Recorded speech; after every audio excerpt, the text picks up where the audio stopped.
Hello, welcome to the Wildline podcast. I'm your host, Dan. This is a podcast about movies and how much money they make at the box office. Coming at you from St. Louis, Missouri, gateway to the West. Let's walk through the top 10 at the movie box office weekend for the weekend for September 27th to 29th, 2019. We had one new wide release opener at the box office, and then one that was sort of like a weird limited release.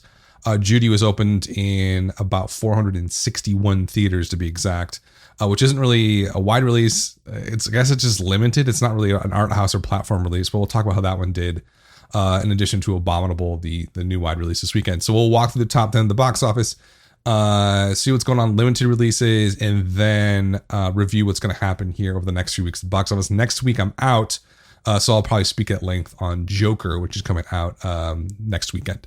But let's do this weekend first, September 27th to 29th. Number one was Abominable. This is from Universal, but it's actually from DreamWorks Animation, which is and is co-produced by Pearl Studios, which is a Chinese studio. It used to be called DreamWorks Oriental. Isn't Oriental like an offensive term? I guess it should be, or it is now. Probably where they changed the name. So it's a joint production here between an American studio and a Chinese studio under the Universal umbrella. Remember, Universal bought DreamWorks for like 3 point something billion back in 2016. So they're all under Universal now. NBC Universal. Isn't Comcast part of the two? I don't know. It's just like this huge umbrella corporation.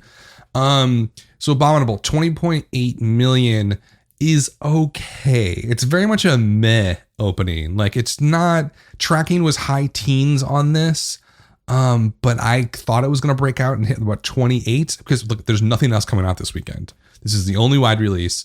We haven't had a really big children's film since Lion King, which was July. So you're thinking that like people are going to show up. We're enough into fall and September where people aren't like going back to school. There's not like that like huge transition happening like at the end of August and early September.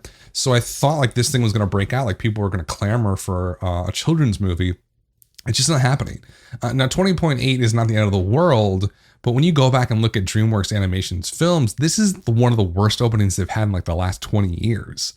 So this is not good. Like the DreamWorks Animations, like even if you take out inflation, they usually open around 30, 40. Now, maybe this one was more of a niche.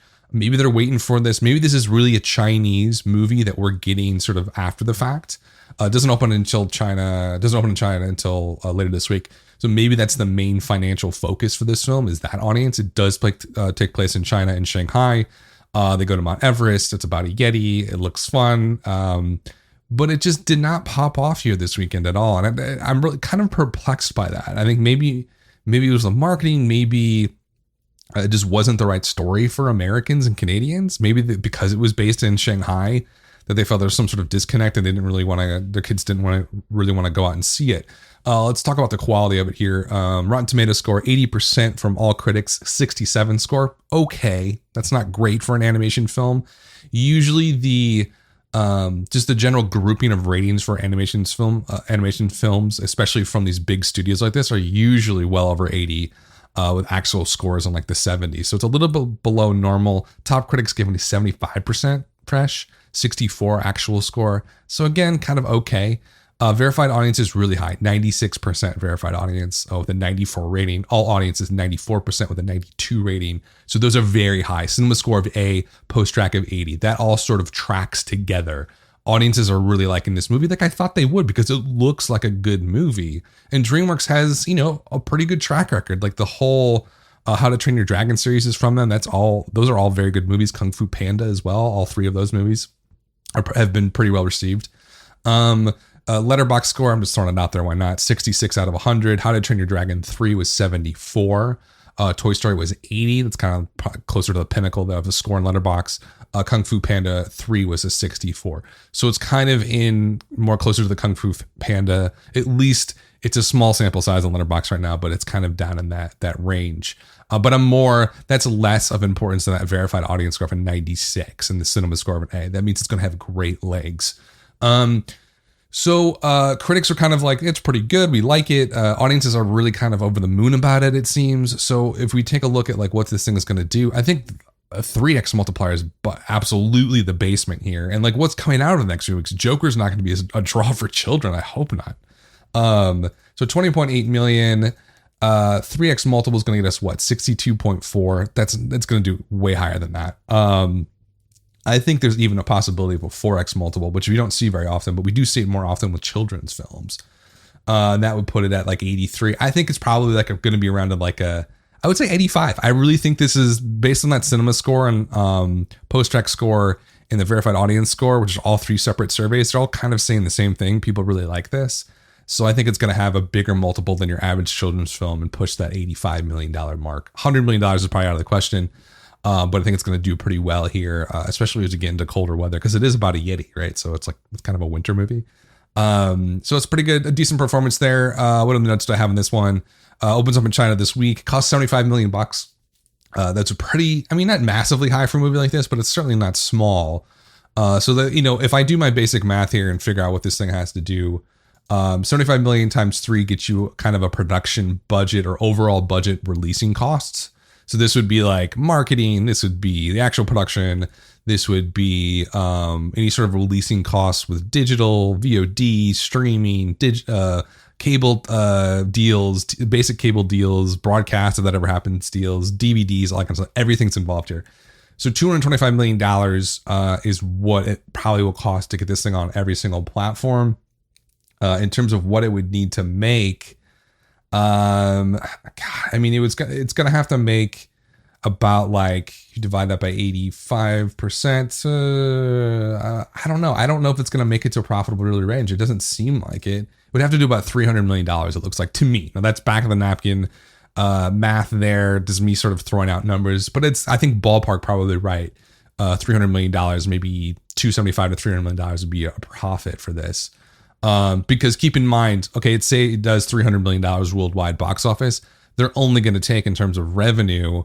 And this is like on every sort of down the stream, every single DVD they sell, every single TV deal or streaming deal they make, whether it be SVOD or AVOD, they're going to take about 85% of that as revenue versus the world box office. So if it does $300 million worldwide, 85% of that will be revenue that comes in the door for the film. Again, this is all based on like deadline stuff. Is it perfect? No, but it kind of gives us an idea. So if it does do, let's say $300 million is the break even or profitability zone. If it does sort of what I say it does here and does 80, my guess it would probably be only about 35%. Yeah, it doesn't look good because even if it does 80 here and that's only 35% of the total take, it's going to sit at like 230, 240. So this is probably not in a great territory for Universal making a lot of cash, and they might lose a little bit of money here, which is unfortunate because it seems like a cool movie, but maybe China shows up. Maybe the Chinese audience is like, we love this. This is amazing. The fact that it's a Pearl Studios movie, I think they're probably going to get more cash than the normal ticket sales. Studio gets only about 25% in China versus domestic US Canada. It gets 50% of ticket sales that go in. So when you pay $10 in the US, $5 goes to Universal. In China, only a third of that's going to go to Universal. But I think because of the Pearl Studio thing, they're going to get more of that take. I just don't, right now it doesn't look like a great performance for me. And I kind of got that feeling with the opening being in the low 20s. Like, this doesn't seem right. But when you do the math, I don't see how it's going to become a profitable movie. I just don't see it at all. So in any event, who went to go see this? Another surprising thing here is like on the ethnic breakdown, 40% was white, which is normally about 53% average movie going audience. So that was way down. Latinos was way up, 30%. Normally they're about 23%. 12% African American. That's right in line with the average movie. But what's surprising to me was that the Asian audience, this does take place in China, was only 13% of the audience according to Post Track, and this is through Saturday, I believe. That doesn't make a whole lot of sense to me, and I think it's one of the reasons why it didn't play so well. Is that normal audience is about 7% Asian/other, and they've lumped everybody in the Asian, Indian people, Vietnamese, Chinese, Korean, Japanese. It's all sort of lumped in as the Asian category, which is ridiculous, but it is what it is. You would think though, because I've seen other movies recently that had like 14% Asian audiences, and you're like, well, this isn't really focused on Asian people. Why are people showing up? So it seems like this should have been more like 20% of an Asian audience or higher than that. And they just didn't show up. And I think that's one of the reasons why this opening weekend has been a little bit depressed. Females, 57%. Males, 43%. Definitely way over indexed on females there. Under 25 was 57%. Over 25 was 43%. That's way over indexed on the under 25s, which makes sense because it's a children's film. In any event, so I think it's not a great performance. You know, I think I was reading the Deadline write up and I was like, oh, this is okay. Then I read the Variety sort of write up on this. I was like, oh, it's okay. It's kind of a middling performance. I don't know if it's even middling. It seems to me like it's a little bit of an underperformance. We really won't know financially how that thing's going to do until it opens in China this week. But I just, for right now, it kind of feels like a little bit of a strikeout, or at least a fly ball to left getting caught, right? It just seems like an out to me. It does not seem like it's a big victory here for this movie. But we will keep an eye on it as the weeks progress for Abominable. So that was number one. Number two is Downton Abbey in its second weekend, 14.5 million, 53% drop there, which is a little bit higher than I would have thought, but I guess it would be front loaded because of all the Downton Abbey fanboys that are out there. It added theaters, 300 theaters were added because of its great performance last weekend. Very surprising performance. Right now in its second weekend, it sits at $58.5 million domestically. This one's going to be a big international one too, especially in the UK and Europe, I would believe. Did $48 million foreign so far, so 107.1 is its total. I think this is going to be a huge win for everybody involved. Focus Features, ITV, I think is the production company here. They're the TV station over in England that did this, the original TV show. So yeah, it's a big win. A little bit higher of a drop than I would expect for a second weekend, but I think you can sort of attribute that to the fanboy, the zealots who came out to see this opening weekend who loved the TV show. And so 14.5 million a second weekend for a movie like this is not bad at all. It's actually a really great performance. They're going to make a lot of money off of this. And maybe we'll see another Downton Abbey movie or like a reboot of the TV series. Anything is possible these days. Coming in at number 3 this weekend was Hustlers from STX, 11.4 million. Great drop, 32% drop. That's fantastic. And its third weekend sits at 80.6 million. So this thing, I think this thing is going to pass Bad Moms as the number one STX performer of all time. Newer studio, 6 years old, something like that. So there's not a lot of history there, but this is a wonderful performance for Hustlers. Even despite the fact that its audience scores weren't fantastic, I'm actually going to take a look and see what they're doing on Rotten Tomatoes right now, because I noticed there was a weird sort of lower cinema score, and the verified audience score was quite low for it based on what critics were saying and the financial performance of the film. This is crazy. So audience score still sits at 66% for Hustlers. You gotta, why is that happening? Or why is the verified audience so low for this, but people are still showing up, and why is it dropping so low? Because you would think at this point, word of mouth would kick in. It's in the third weekend. There's some competition out there. It's kind of a bizarre performance, to be honest with you. I don't really know that I understand why it's dropping only 32% with a verified audience score, unless the verified audience score isn't something that we can rely on. It's always a possibility, but it doesn't really add up or connect right now. But in any event, it's a great performance overall. I wonder how it's doing internationally. Let's take a look at that real quick. I didn't think there would be a huge foreign market for this. Only $14 million foreign, so 95.4 is the worldwide total for Hustlers right now. But overall, fantastic performance for this STX movie. I think they're going to be very proud. J-Lo's going to be proud. Constant Wu is going to be proud about this. So great performance for Hustlers. Number 4 was It Chapter 2. God, It Chapter 2, it honestly feels like It Chapter 2 came out 100 years ago. Okay, maybe 2 months ago is what it feels like, really. It's only been 4 weeks. It's basically been about a month. It was one of those movies that remember, it was super quiet in August, like it always is, end of August, people going back to school, college, work, blah, blah, blah. And there's this big moment, and this happened in 2017 when it, opened up $123 million or something like that. Amazing sort of mountain performance that started off the fall season. And I thought the same thing was going to happen with It Chapter 2, opens up at 90. But it just, I don't know, there's something about it where the quality just wasn't there. It didn't pop off like it was supposed to necessarily. And it's kind of just, I feels like it's been a muted response. But you look at the numbers, $10.4 million in its fourth weekend. Fantastic. 39% drop. That's great. Per theater average is sitting like 2,900. Total take so far for It Chapter 2 is 193. Worldwide it sits at $417 million. That's not that bad. But it didn't cost that much to make. It's $70 million. So I'm arguing with myself, which is the usual podcast. I have like three opinions that are the complete opposite at the same time. Compared to the original film, though, let's take a look at that real quick. So we're technically, today is the 24th day of release for It Chapter 2. So it's at $2.8 million. Today is the estimate. Total 193.9. Let's give it 194. The first was at 290. So it's essentially $100 million behind the first one. That's why it feels muted. Because the first one, it came out and it was like everybody was seeing it for like the first month. It was the only thing people were talking about. And this one, I was like, it opens up, the sort of hype cycle or hype halo lasted like maybe a week and a half, and then people forgot about the film. So, but it's doing okay. Like, would this prompt a third movie? Maybe. You know, it's going to hit $500 million worldwide. The big question there, if I'm just computing in my head, cost $70 million, I think, production, or somewhere in that range. You know, if you're going to basic numbers like normal formulas, it's already in the profitable zone, but I know that the marketing budget here probably doesn't match up to that 70. It's not proportional to that $70 million production budget. It's probably way higher. So you're looking at maybe, yeah, I think it's going to be profitable, but it's not like an outstanding performance where they're like, we got to do It Chapter 3, even though there isn't a Chapter 3 in the book. I just don't see them being super stoked to bring back. There's not going to be like an It universe, cinematic universe, because of this performance. I think it's a pretty good performance and they'll make some money off of it, but it's definitely underwhelming compared to the first movie's performance. Let's keep this going.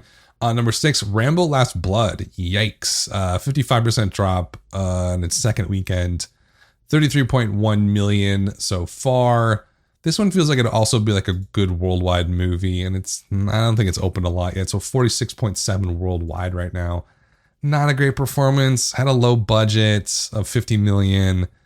I mean, compared to like It Chapter 2, which was 70 million. I mean, come on. So Rambo Last Blood, I don't think is going to make a lot of money. It might be a little bit of a loss. It might kind of seems like a break-even territory. Actually, I skipped the movie, of course. So Rambo Last Blood was 6. Number 5 was Ad Astra. I saw this movie. How did I forget this one? 10.1 million in the 5th slot here. 47% drop this weekend. $2,900 per theater average. This one's going to lose money. I guarantee you it's going to lose money. $35.5 million in its second weekend. Internationally, doing okay. It's made more money overseas so far. $89 million total. There's no way this thing makes money. Which, you know, rightly so that it fails. Not because I hate the movie or anything. I thought it was pretty interesting, albeit very boring.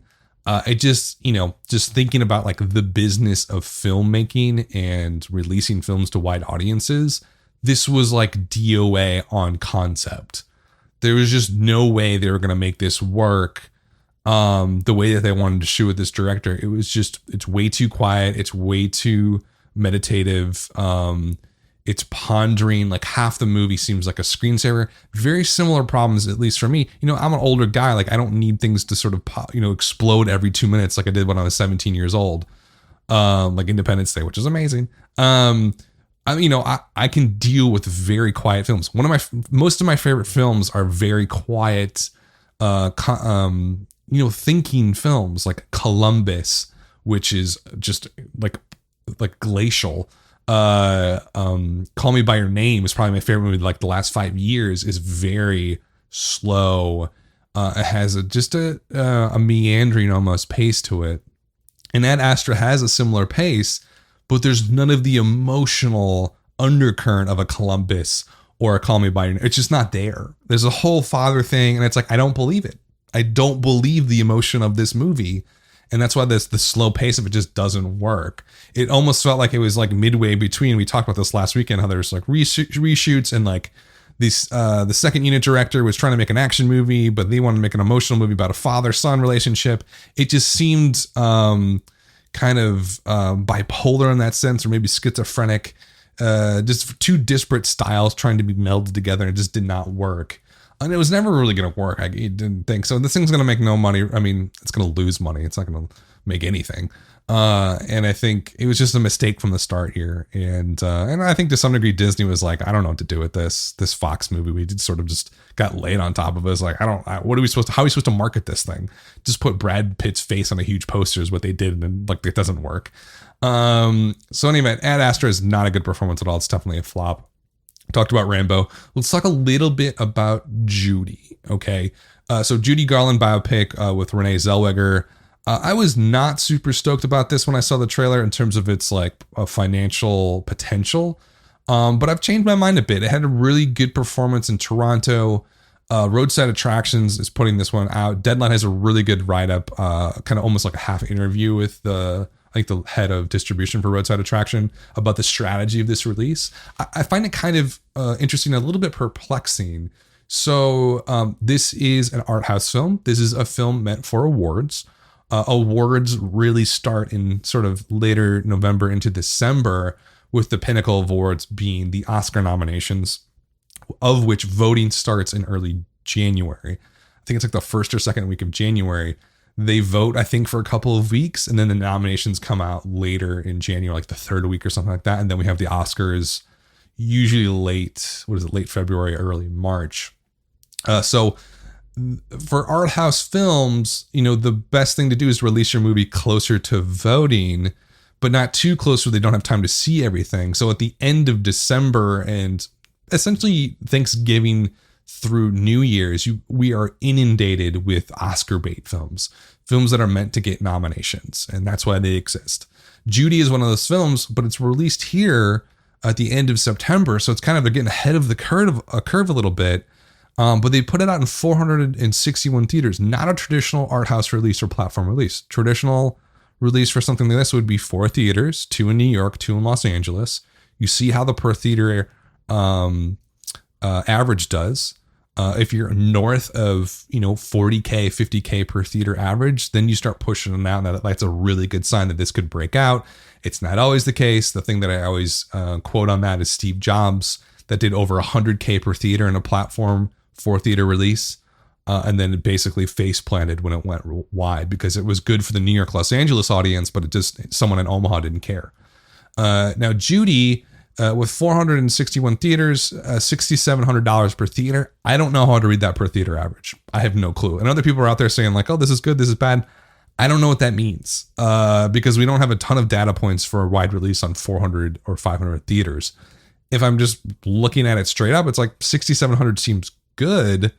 If it was in like 1,000 theaters or like 2,000 theaters, but the fact that it's on only like 500 theaters, I don't really know where it's going to go. What I do know is the reaction's been pretty darn good for this thing.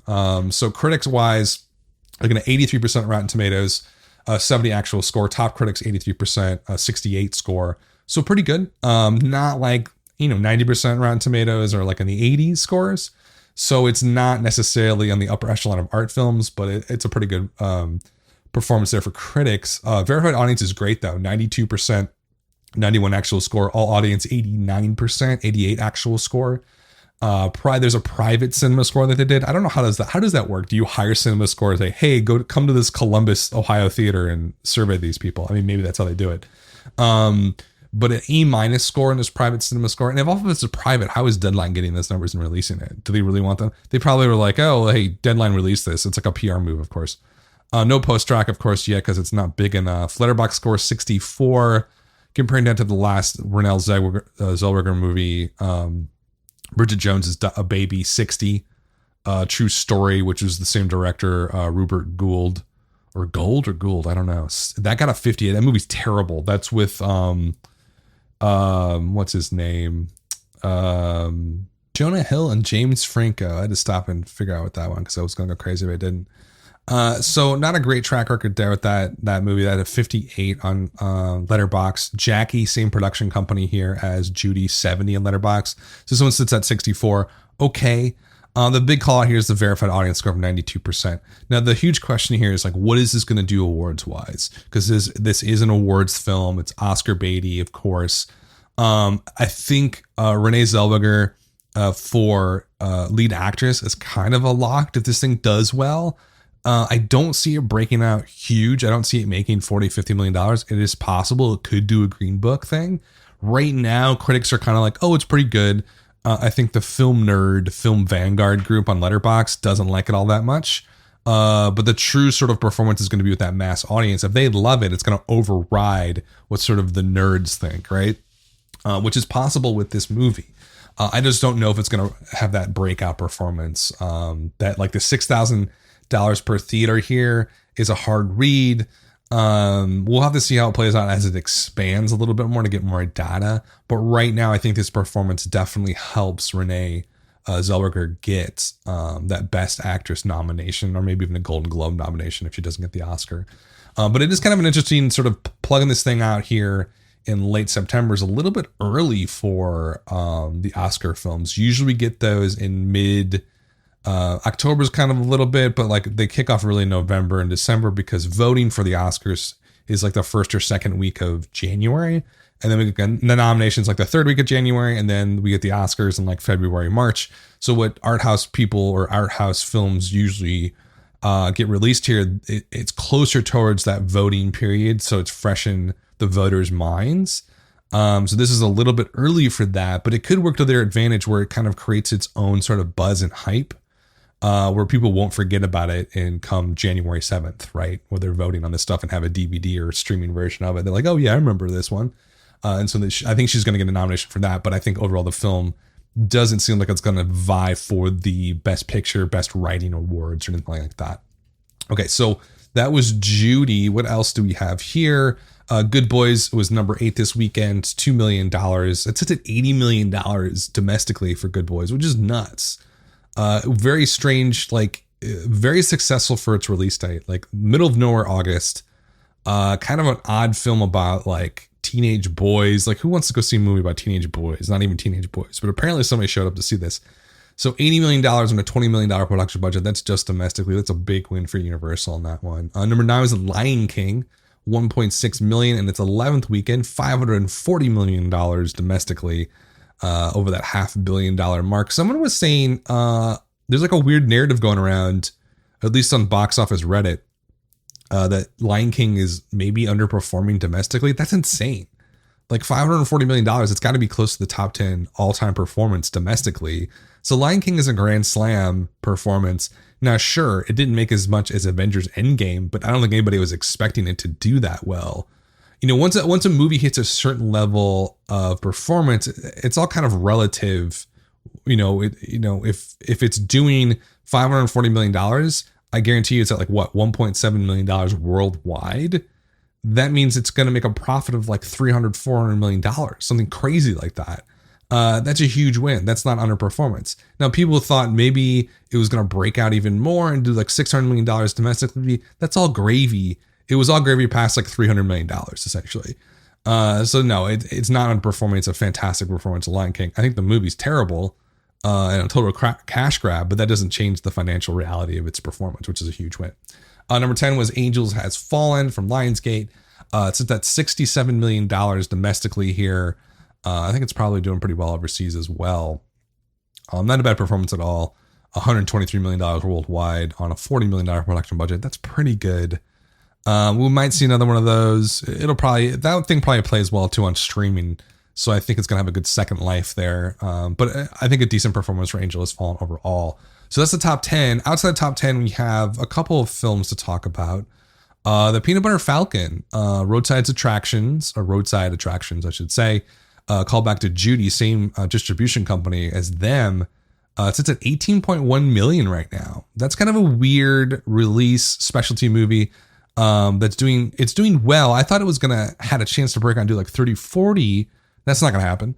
But 18's nothing to scoff at. And I think it as an art house film, as an Oscar awards contending film, it's a pretty good performance. I mean, it's beating The Farewell. Farewell's kind of really different than this, but I thought this had the potential to do so much more though for me. Like this seemed like a movie where I think it had like an A+ cinema score, at least in the private one. The people were just raving about it. To me, this could have played in San Antonio, could have played in Spokane, Washington. Like it just had that sort of mass appeal feel to it, and it just didn't really do that. But I think it's good enough to have some contention, maybe a writing award or like a supporting actor award nomination here for Peanut Butter Falcon. So overall, I think it's a good performance. I'm kind of personally disappointed it didn't break out more. What else is out there? Limited. Brittany runs a marathon and ran out of steam. Only did 700 per theater this weekend and 6th weekend, 6.3 million so far overall for the Amazon movie here. I thought this one kind of similar to Peanut Butter Falcon. I could see this one playing very well throughout the country and Canada, but it just didn't, for whatever reason, didn't connect as well as I thought it was going to. And then that's mostly it for limited stuff. It's, we're kind of early in the awards contending season. So we're not going to see a lot more of limited art house releases probably until October. And then it really kicks off in November, December. That's sort of the prime season for Oscar films. Okay, so let's talk a little bit about what's going to happen over the next few weeks at the box office. Obviously, next weekend, the focus is all going to be on what? Joker. I'm actually not going to be here next weekend, so I want to do a little bit of deeper dive on Joker and what's happening there. Because I'm not going to be able to do a review on it. I think it's going to do fantastic overall. The tracking on this has only gone up, up, up. The hype on this has just been incessant since Venice. It won the Golden Lion Award. Had a good performance at Toronto Film Festival. I don't know if it's playing at New York Film Festival this week or not. But this thing has just been, set the phasers to hype. I mean, it has felt that way the entire time this movie has been promoted over the last few weeks. It just, you can't get away from it. And the guy in Forbes who's writing about this says the same thing in Europe. Like, people are just talking about this film constantly. So tracking says $80 million. Now, remember, the October record is $80 million from Venom last year. We also had Halloween last year, which did $76 million. Two massive openers in October. Apparently, October is the new blockbuster month. Joker, what do I think it's going to do? I think it cruises past $100 million opening weekend. Like, there's no ceiling. There's no other wide releases. You have Pain and Glory and Lucy in the Sky as limited releases. So they're not going to vie for this. What do you have holding over besides It Chapter 2 with this audience? That movie's kind of run its course. So you have a wide release, wide open runway for this thing to do a great overperformance here. So I'm thinking probably like 110, 120. It's going to be massive. Now there's all this cultural stuff with it. Like, for instance, they canceled all the press, the premiere, the US premiere, sort of public premiere. I don't know why. I don't know what kind of premiere. I guess it was public premiere in Los Angeles, like the real premiere where they take all the photos and stuff. That was yesterday. They canceled all the press for it, though. They canceled all the interviews on the red carpet. There's just a weird, and I've talked about this in the podcast, there's this weird stuff going on with the movie. There's a rumor going around that the U.S. military saw some like real threats on like forums that people are going to shoot up theater. Like, it's gotten really weird. The FBI got involved and all this sort of stuff. Essentially what's happening is you have an antisocial sort of protagonist here who is treated poorly by society and decides to take revenge on society and act out in very antisocial and violent ways. There's a lot of people in the United States and Canada that feel similarly to this character, perhaps young men mostly. And I think there's a lot of concern that people are going to see this and sort of act it out. This is a sort of very old problem that has come up and concern about violent video games and violent movies and stuff like that. For me personally, I'm kind of stuck in the middle on it. On the one hand, I absolutely abhor censorship when it comes to art. Like, you should not be censoring art unless it is dangerous to society in a very specific way. The thing is, this movie and this film, there's something about it that sort of doesn't sit well with me. And that's probably obviously a very subjective personal thing. There's just something about the character. And this is the thing. Like, remember when Dark Knight came out, and obviously Heath Ledger's Joker is a legendary performance now. But when it came out, everybody saw that. And I was blown away with the performance. Everybody was. It was just so dark and beautiful and wonderful and emotive. It was just, it was like you're watching a classic film from the 1970s. One of those performances. But in sort of the subsequent years now, that character of the Joker, I think because it was such a powerful performance, has sort of, bled out into other people's sort of these subcultures online, the incel stuff that's been going on. You look at the Aurora shooter, when he dressed up like the Joker, went into Dark Knight Rises and murdered all those people. And when the police asked him who he was, he goes, "I'm the Joker." And he literally believed that he was the Joker. Now, he was schizophrenic and had some mental illness problems. But there's just this weird vibe about that character where it makes people uneasy. It makes me uneasy. And I think that's why you're getting a lot of this weird cultural friction with the film. Honestly, it's probably only going to help its financial performance. Now it's notorious. It's infamous. And I think that's what's going to push it past $100 million. I think it's just going to be massive. Lucy in the Sky, DOA. That was an art house film. The thing about art house films, if the critics don't love it, forget about it. Don't even release it. And I think it sits at like 10% with top critics or something. This is the total mess. It's the same guy who does the Fargo TV show. He's fantastic. Noah something Hawley, I believe. Natalie Portman's the main character. This is all about that astronaut who like kind of, had some problems, and there was a cross-country trip. She was wearing a diaper. You remember that story is kind of famous.